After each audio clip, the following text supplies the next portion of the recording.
Hei, jeg heter Alexander. Jeg elsker musikalske utfordringer, og nå har jeg virkelig fått en utfordring utenom det vanlige, nemlig å lage en joik. Og den jeg skal hedre i denne joiken, det nemlig deg. I Moitemo skal 6 norske artister lære seg å joik en person de har kjær. Now I'm gonna joik you. Det joik det jeg holder på med da?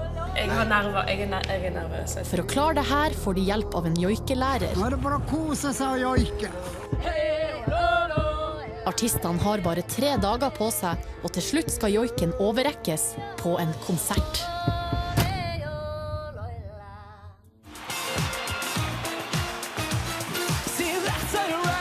Ukas artist Alexander Rybak.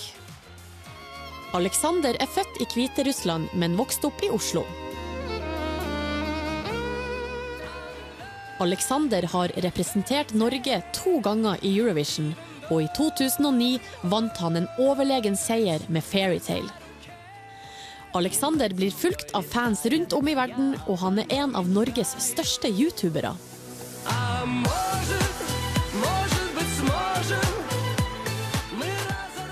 Jeg har tenkt å lage en joik til en person, men den personen kan være hvem som helst. Det deg, det meg, det alle som føler seg utenfor til tider. Som har et ønske om å oppnå noe, men som føler at hele verden imot. Det ikke så mye at en person tenker lik meg. Jeg tror en person heller går på gata og tenker vær så snill å se meg. Det nok det viktigste vi opplever i livet. Å bli sett og bli forstått. Jeg håper at denne joiken kan bli en aldri så liten oppmuntring, da.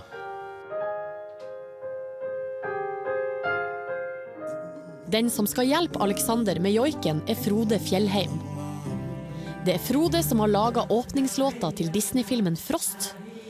Frode professor i joik, og han har også skapt en egen musikalsk sjanger som kalles for transjoik.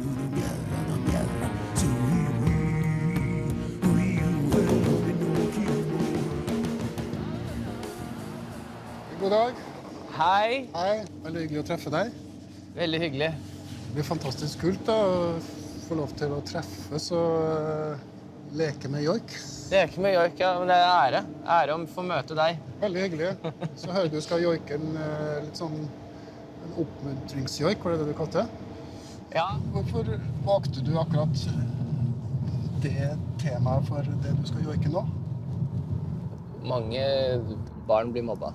Og jeg har lyst til å oppmuntre rett og slett alle som føler at de blir sett ned på grunn av noe de har, som kanskje andre ikke har. Hvis jeg kan hjelpe bitte litt på å få opp humøret deres, så jeg glad. Jeg synes det høres ut som en fin tanke og en fin idé, men jeg tror det kreves litt ekstra arbeid. Da regner jeg med at du med på hele løpet og helt ut. Ja, jeg går hele veien, ja. Kanon.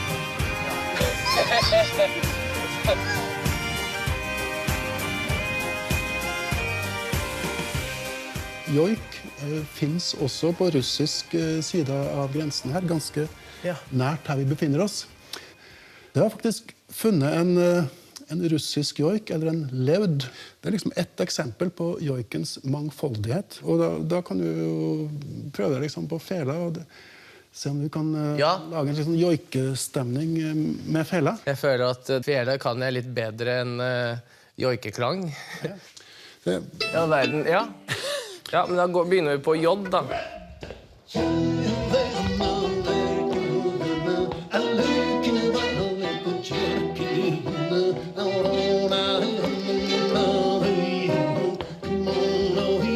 Spille med Alexander Rybak kjempemorsomt.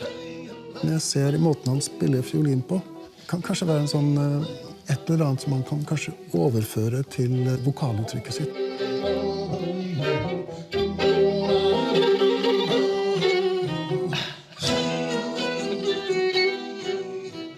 En av de tingene som gjør at det høres ut som en joik, det er liksom måten man bruker stemmen på. Da. Ja. Og Det gjør du rett og slett ved å leke og endre på hulrommet inni her for å endre klangen på stemmen og bli kjent med hvordan kroppen din funker. Og bare imiter meg, liksom, bare sånn. Ok.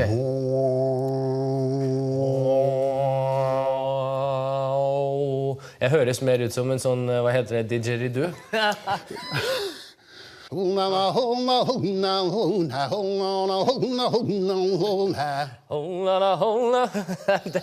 nå er jeg på landet. Det var ikke helt meningen. Jeg skal prøve.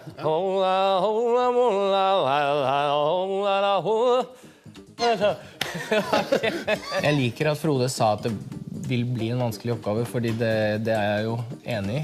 Men jeg håper ikke at det kommer til det punktet hvor han sier at det her blir en umulig oppgave. Det som skal til for at Alexander skal lykkes, er kanskje at han gir slipp på en del måter han er vant til å jobbe med. Da. Han har jo en klassisk bakgrunn. Da. I all verden. Jeg ser du er litt spent nå, men jeg tenkte at vi skulle finne på et eller annet. Da må vi bare kle oss litt etter forholdene. Jeg begynner å skjønne hvor det går hen. Det her begynner å lukte Karate Kid, altså. Så her har vi jo da et par farkoster. Når jeg nærmer meg en kajak som jeg aldri har vært inni før, så smiler jeg litt for meg selv og tenker takk, Alex, for at du har kommet hit med et åpent sinn. Jeg er vant til sånn berg-og-dal-baner, hvor man blir spent fast her, men det er kanskje ikke så lurt hvis man kantrer. Ok? Ok.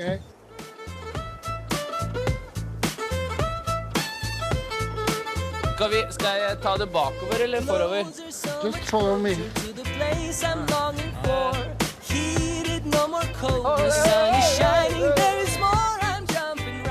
kan jeg joike, vet du. Hvis du ser grafen, Ja.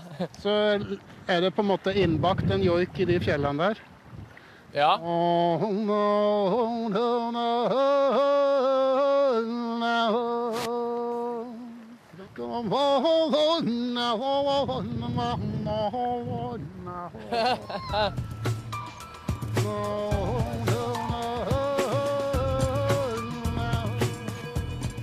Skal jeg tørre, men nå føler jeg at du eier det fjellet der, da. Jeg kan prøve å joike tregrensa, da. Ja.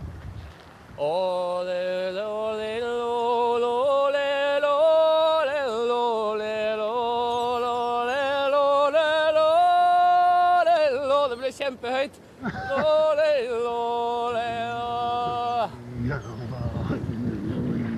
Jeg joiker vinden som kommer mot oss. Altså, det blir nok av utfordringer nå i disse dagene, men her er det virkelig ikke jeg som driver og drar i trådene. Her blir jeg dratt i. Nå er du kommet så langt at du skal få lov til å lage en joik. Ja. Du skal bruke stemmen på en joikeaktig måte. Du skal joike et objekt. Og det kan være hva som helst.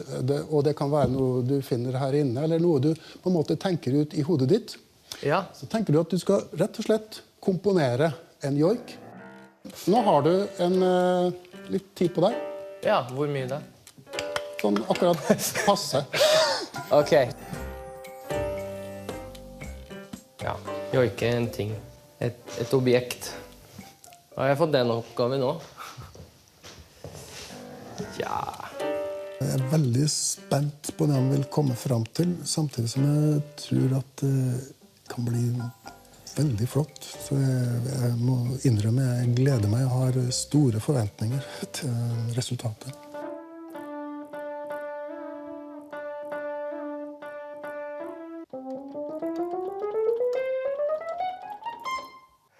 Det var ikke så lett.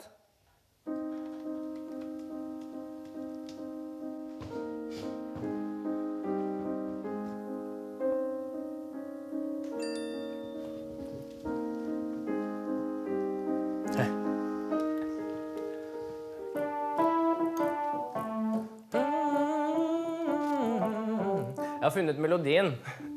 Om jeg finner stemmen er noe annet.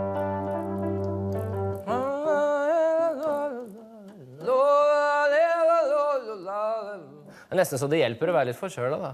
Så jeg har et hemmelig våpen der.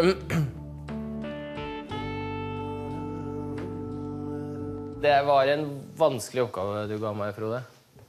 Ok. Ja. Men også fikk jeg en melding av kjæresten min. Og da datt det som fra klar himmel at selvfølgelig skal jeg joike henne. Jeg er jo spent. Ja. Ok.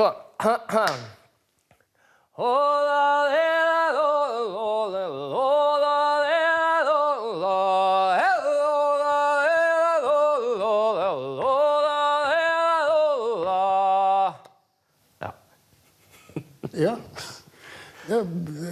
Jeg synes jo det var... Det hørtes veldig sånn oppløftende ut, da. Så jeg skjønner jo at hun er positiv. Ja, men det er veldig bra. Foreløpig så har du bestått kanskje både trinn 1 og 2, og det her var kanskje trinn 3, så det her lover veldig bra i joikeprogresjon. Så bra. Det var deilig å sprekke ballongen og bare kaste seg ut i det med den første joiken. Forsøket på joiken. Så jeg er veldig glad for den lille testen der.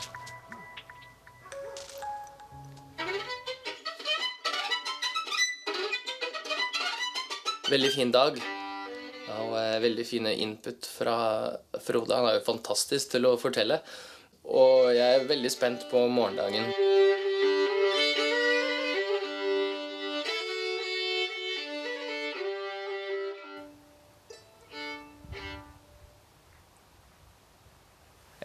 Det tar noen timer for meg å våkne opp. Den kreative delen av hjernen er helt skrudd av. Det eneste som er skrudd på lyset er på, men ingen er hjemme, på en måte. God morgen. God morgen, Alexander. Jeg er litt så spent på hvordan det går med den joiken som du har begynt på, forhåpentligvis. Ja, nå har jeg ikke bare begynt på den, nå har jeg fortsatt på den. Har du? Ja. Så kult. Ja. Da er jeg rett og slett spent på at vi kan teste det ut litt. Det er de akkordene jeg hører for meg, da. Den gir meg masse ro, og jeg håper at man kan få en sånn åpen joik.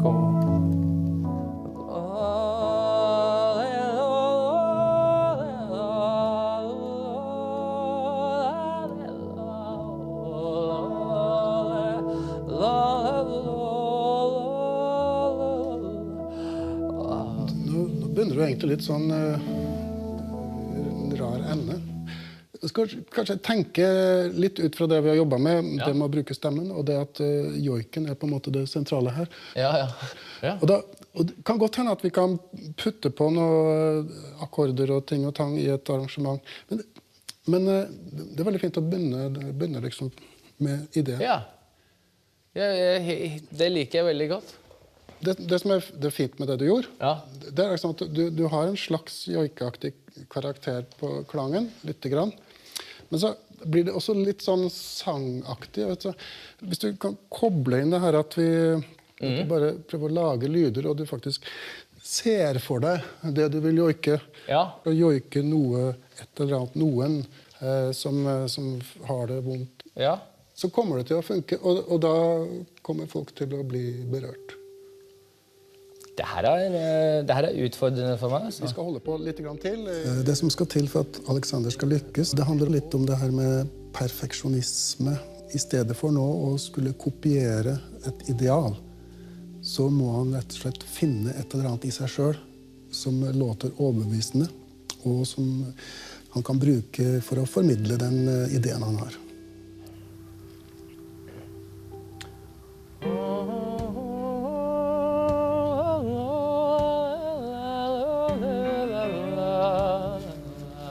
Jeg går rundt og håper på en sånn aha-opplevelse som musikere får, som om bare sånn dette skal jeg ha i joiken min.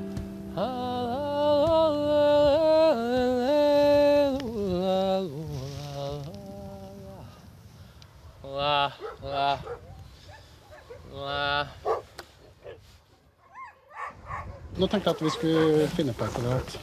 Så tenkte jeg at vi skulle invitere deg med på en sånn liten tur, da. Tenkte vi må reise miljøvennlig. Oi! Ok, der ble jeg tatt på senga litt igjen. Ja, det bare å lære meg det, altså. Ok, jeg litt nervøs. Frode, du klar? Ja, jeg klar.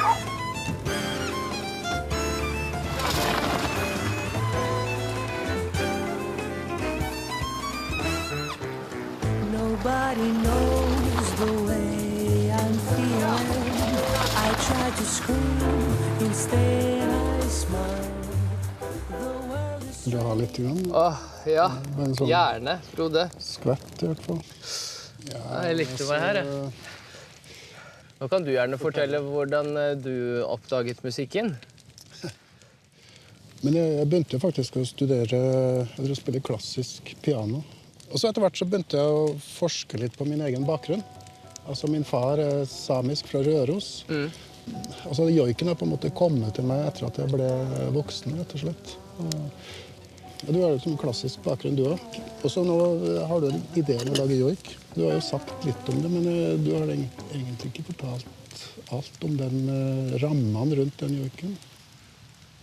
Jeg har egentlig liksom brennende ønske om å joike den stemmen jeg hører inni meg hver gang jeg føler meg utenfor, eller hver gang jeg føler meg nedfor, mener jeg. Så hører jeg en stemme inni meg som løfter meg opp. For det er noe du har gjort da, følt deg utenfor? Ja, jeg kommer fra Hviterussland, og med klassisk bakgrunn, ikke sant? Ja. Det er jo da, når man kommer inn i en norsk skole, så er jo det allerede 2 ting som lett kan få deg til å falle utenfor. Jeg gledet meg jo til å vise frem til de nye klassekameratene mine det som jeg brente for, da. For meg gjaldt det jo da å være fiolinist, midt oppi en fotballgjeng. Fiolin, det var noe som ikke interesserte dem i det hele tatt. Det er jo veldig leit å føle på det der at liksom, hele verden er imot deg, at noe du har jobbet veldig mye for. Det var ikke et samtaletema engang. Så jeg sa til pappa, hva er egentlig vitsen? Hva er vitsen med at jeg går hjem og øver etter når ingen som er interessert? Så sa han, du må bare stole på deg selv. Du må stole på musikken. Det skoleåret så øvde jeg veldig hardt, helt frem til årsavslutning da, med klassen. Og da viste jeg hva klassisk fiolin handlet om. Og etter det var det mye lettere å snakke om fele med de andre barna. Da var de veldig interessert.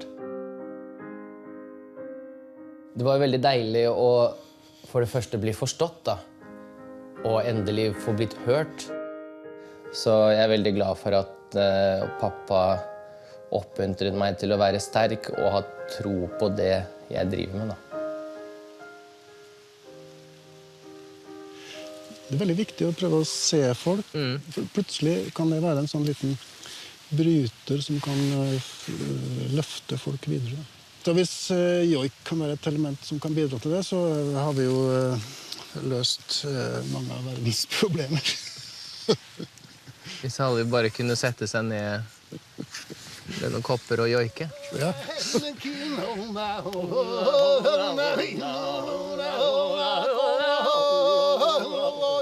Nå har vi beveget oss skritt etter skritt, fremover.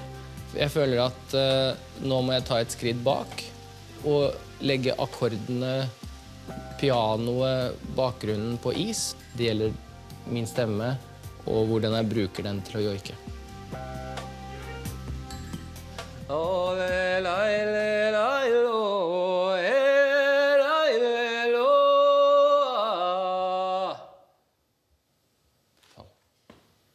Kult. Jeg tror at det som er poenget for å komme videre nå, det er at du skal ta med deg erfaringene fra det vi har holdt på med nå. Jeg tror kanskje du skal forsøke å beskrive selve den personen. Da. Kanskje det er det sterkeste utgangspunktet for å skape det her. Da. Og da opplever man at når du hører en joik, så hører du at den kommer liksom veldig sånn innifra og beskriver det du joiker. Tida går fort, og jeg tror at hvis jeg skal rekke å få til noe bra, så må jeg øve på kammerset.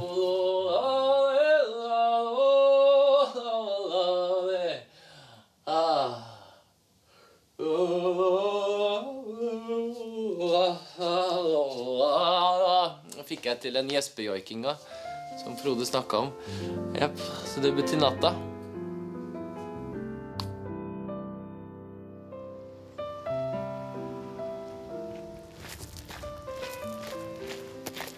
Er du klar til siste dagen?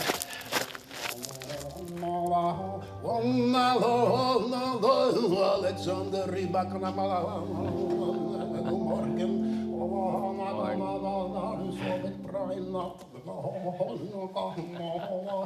Ja, det var rockete start. Da er jeg litt spent om du har noe. Ja, Og klarer du å overbevise meg om at det er en joik? jeg håper det. Ja. Nå prøvde jeg å ta de stavelsene som jeg liker mest, la, lo, la, le. Så får vi se hva det blir ut av det. OK. Tar du den? Ja, det er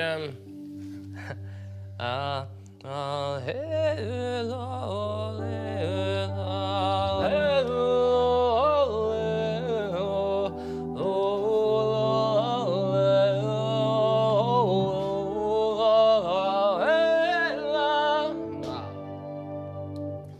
Jeg aner at joiken din ligger mye nærmere nå, så at det er veldig fint.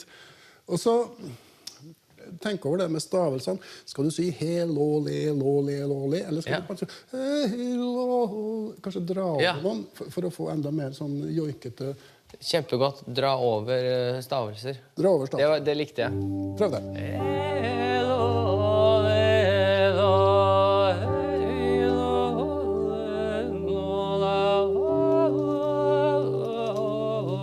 Jeg er veldig spent på hva som dukker opp til slutt da, når Alexander har gjort dette prosjektet ferdig.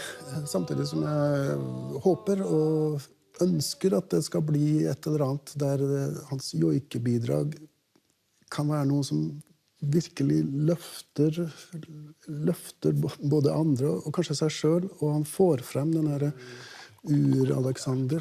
Ord jeg skal bruke. Nei takk, Det var veldig deilig med disse intense dagene her. Nå har jeg litt tid til å forberede hele prosjektet mitt med den sangen og joiken, og jeg går inn med dette med stor tro. Jeg har i det hele tatt i de siste årene blitt veldig glad i å skrive sanger som skal være til oppmuntring. Og da håper jeg også at jeg klarer det innenfor joikens rammer også.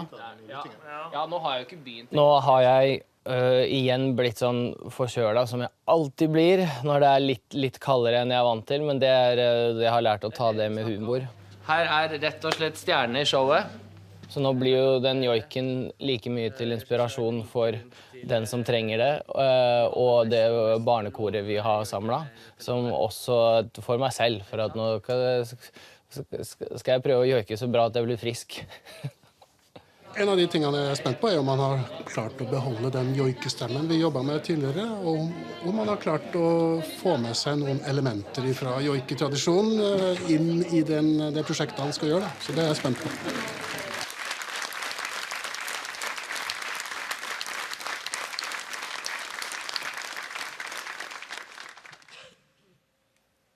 Dere er et veldig vakkert publikum.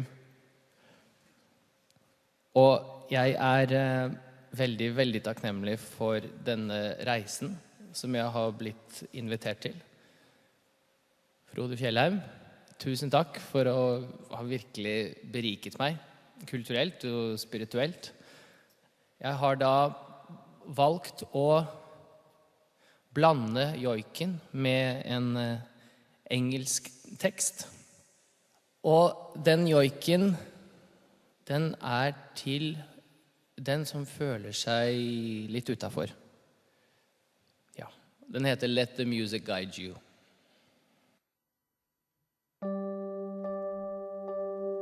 There was a little boy standing with his little boy tears and a broken heart. The other kids said you don't belong with us, just stay away. He was crying all day long, his whole world felt so wrong. When somewhere from the mountain he heard a friendly song. Hey, oh, hey, oh, let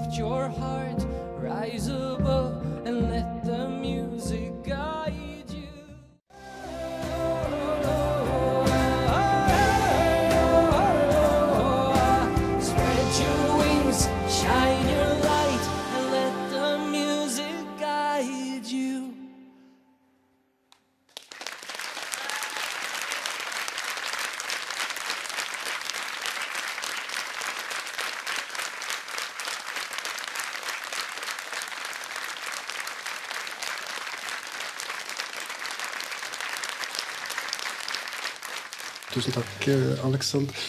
Det var faktisk veldig kult. Mener dere det? Du bruker joikestemmen på en sånn måte at den kommer liksom innenfra, så jeg synes det funker. Så bra. Jeg lærte det av deg, da. Men jeg håper man så at jeg har blitt glad i joik, da. Ja, det skjønte jeg jo da. Men da har du lært så mye at nå kan du egentlig fortsette. Ja. Neste gang blir det kanskje en ren joik.